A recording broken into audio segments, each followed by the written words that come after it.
who are you? My name is Mark. What do you play? I play bass in a band called Fuck the Facts. You are? I'm Bill and I play drums. Awesome. And where are you guys from? I'm from Quebec. No, we're from Canada.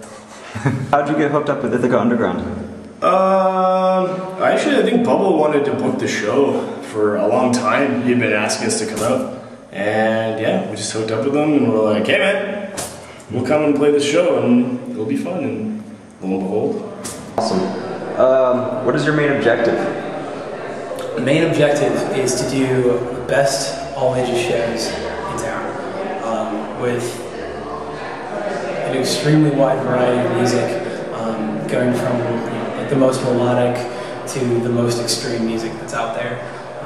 We run everything from folk to indie to noise to grindcore to things like the emotron that you can't even really describe. Just an extremely original experience. It's good to have diversity. It's good to have diversity. It very much is good to have diversity. We have a lot of folks that'll show up to a show just because it's an Ithaca Underground show. And it might be a genre that they, prior to going to that show, they didn't think they actually enjoyed on one extreme or the other. And it's really cool how much people, even the regular folks that we have come out, how much their tastes have brought in, and mine as well, just doing this. Awesome. How is Ithaca Underground involved, and how has the scene flourished? That's a really good question. When we started, as far as like, punk or metal bands, and something that was more left field type of genres, there was only a handful of bands to pick from.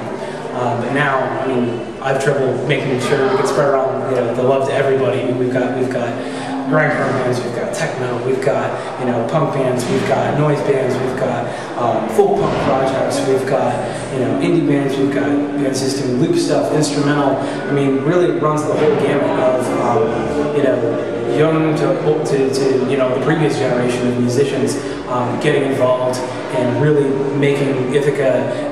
The music scene in Ithaca is diverse as it claims to be. You definitely support the local scene, like the local bands. Without a doubt. Every show that we do, I think there's only actually been one show that didn't have a local band on it, and that was just because we didn't have time. There were too many nationals. But every other show, there's at least one local. We try to pull in from Syracuse and Binghamton to help nurture that relationship as well. To help bands from Ithaca do shows out of town as well. If they need help booking tours, we can use some of our resources to find out what places are good in cities where we've brought other bands in. Having a successful music scene in Ithaca with the up-and-coming bands and making sure they're successful is entirely vital to what we're doing. I'm Eli Ben-Yakov, guitar player and singer for the Motivators, and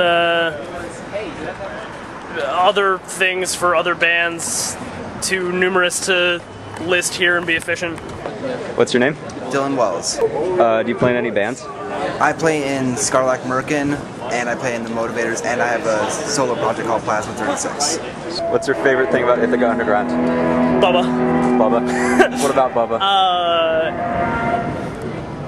Just him. I don't know, just the whole thing. I really like the fact that there's an organization in Ithaca that brings together like totally off the wall fucking crazy bands like that are so diverse, like Drums Like Machine Guns, a band that's just like a wall of sound for 20 minutes and then like also brings I don't know, like Emotron, really, melodic stuff, or even my band, the Motivators, like we're just a little bit too weird for, to get booked anywhere and have anybody show up. But like we're clearly not like as far against the wall as like, Sepsis or, a band that's like a lot of people would just consider unlistenable. Yeah. But we get to play, and it's like I wouldn't be going to college for music, and I wouldn't think that I could have a career in music like I'm trying to do if it wasn't for the Underground. I really like how we can get all different sorts of bands certain national bands and even bands from Europe and stuff. And they're totally all ages because there are non-all ages shows in Ithaca. Those really suck when I can't get in. Yeah. How important is it to have all ages shows and to keep the DIY aesthetic alive? We couldn't do it without it. All ages is, I feel, one of the most important and sometimes the most overlooked thing about shows.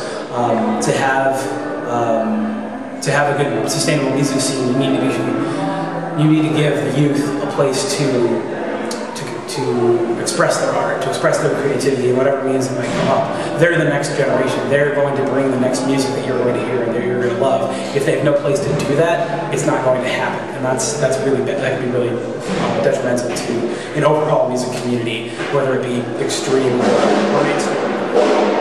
There's not really an all ages venue. Nothing consistent. I mean, there's been places that they've done them at recently, but the only consistent venue is Fitzy's, and that's 18 or 21 and over. There's not even an 18 and over venue. There's no all ages. It's too bad because it used to be a lot different, because when I started going to shows in the early 2000s, there was definitely an underage, element to it all, and I just feel like that now with all the venues. See, the thing about Banks is a lot of venues got shut down, so now it's really difficult to have all ages shows. I think that's kind of, died out because of that, because now all the venues book shows are 18, 21 plus.